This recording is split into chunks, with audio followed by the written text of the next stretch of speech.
Good morning, good morning, good morning mga ka-showbiz. Para sa ating balitang showbiz sa araw na ito, Andy Eigenman at asawang Pilmar Alipayo nagkaayos na. At ang balitang showbiz na ito ay hatid sa atin ni Chismosang Bibig. Nasa description po yung link ng kanyang channel.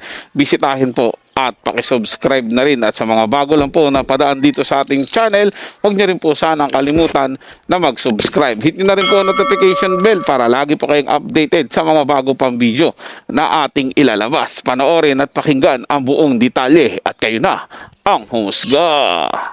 Welcome back sa ating channel mga boss. Ginalantang ang mundo ng social media sa balitang Andy Eigenman at asawa nitong si Pilmar Alipayo na nagkaayos na. Gaano ito katotoo? Panoorin at pakinggan ang buong detalye.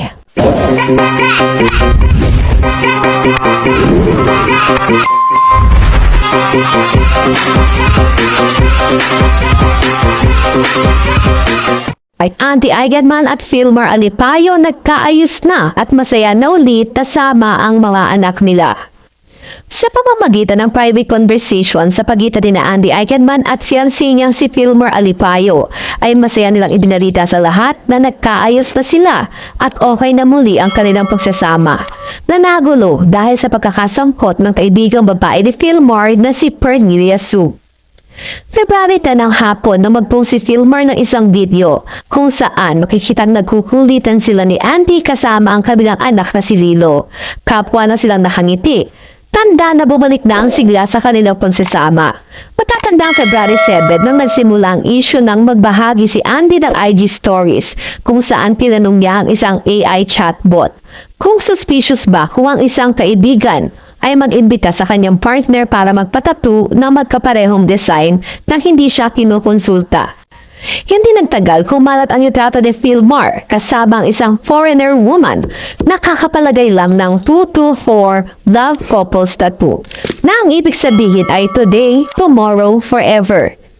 Dahil dito kumalat ang espekulasyon na may hindi magandang nangyayari sa kanilang relasyon. Kasunod nito ay kinumpirma ni Pilmar through IG stories na totoo ang lahat ng mga nababasa ng netizens tungkol sa hindi nila pagkakasunduan ni Andy. Pero bago pa lumala ang issue, nilinaw ni Andy na hindi nag-cheat sa kanya si Pilmar sa pamamagitan ni Pernilia, pero inamin niyang nasaktan siya sa kanilang ginawa. Gayunpaman, nakikitang hindi pinabayaan si Andy ng kanyang pamilya dahil sa sumunod na araw makalipas ang viral cheating issue ay agad na nagpunta ng Siargao ang kanyang lolo at lola na sina Rosemary Hill at Eddie Mesa kasama ang pangalan niya si Ellie at sister na si Stevie. At dinamayan siya sa gitna ng mga nangyayari at tila para pag-ayusin silang mag-asawa.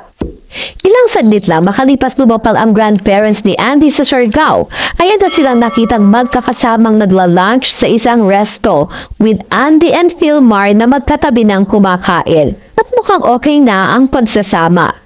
Nasundan nga ito ng video na in-upload ni Pilmar sa Facebook kung saan nakikita sila ni Andy na magkasunod na nakipagkulitan sa anak nilang si Lilo at pareho na silang nakangiti. Sa caption ay sinabi ni Pilmar na okay na sila at nagkaayos na sila ni Andy. Mas mainam po talaga mga kabalitang showbiz na kung kayo ay mag-asawa at mayroon kayong pinagdadaanang problema kasi wala naman pong relasyon na walang pinagdadaanang mga problema o gusot. Lalong-lalo na po kung yung matagal na kayong magkasama, syempre yung may mga lihim pa dyan na hindi inilalabas tapos nalaman po ng asawa ninyo o may ginawa po kayong hindi kaaya-aya sa paningin ng partner ninyo, magkakaroon po talaga kayo ng problema o diskusyon. Normal po yan mga kabalitang showbiz. Ang hindi normal yung nagkaroon kayo ng problema hindi nyo inayos at gusto nyo tapusin na lang po sa pamamagitan ng hiwalayan. Hindi nyo po iniisip kung ano magiging komplikasyon nito. Mga katulad ng paano naman po yung mga anak ninyo na walang gagabay na sa kanila dahil broken po yung pamilya nila, hiwala yung nanay at tatay nila. Masigit na maapektuhan po yung mga bata. Ikalawa po dyan, mga kabalitang showbiz, is yung magiging usapin ninyo sa inyong mga naipundar na mga ari-arian, lalo na kung mayroon kayong kayamanan na napundar ninyo bilang mag-asawa. Mas dagdag po yun sa inyong kaguluhan. And then kung wala rin naman po kayong pupuntahan o wala naman kayo talaga kaibang relasyon na malilipatan, mas mainam po talaga mga kabalitang showbiz, ayusin nyo na lang yung inyong samahan. Para naman sa ganon, makita ng inyong mga anak na yung aking mga magulang ay buo hanggang lumaki sila, mga kabalitang showbiz, buo yung kanyang pamilya, magkasama yung kanyang ama at ina. Sa ganon, yung mga batang ito, lalaki rin po sila na may direksyon at hindi nila iisipin na okay lang pala na makipaghiwalayan sa kapartner namin pagdating ng araw kasi ganon din naman ang ginawa ng aming mga magulang.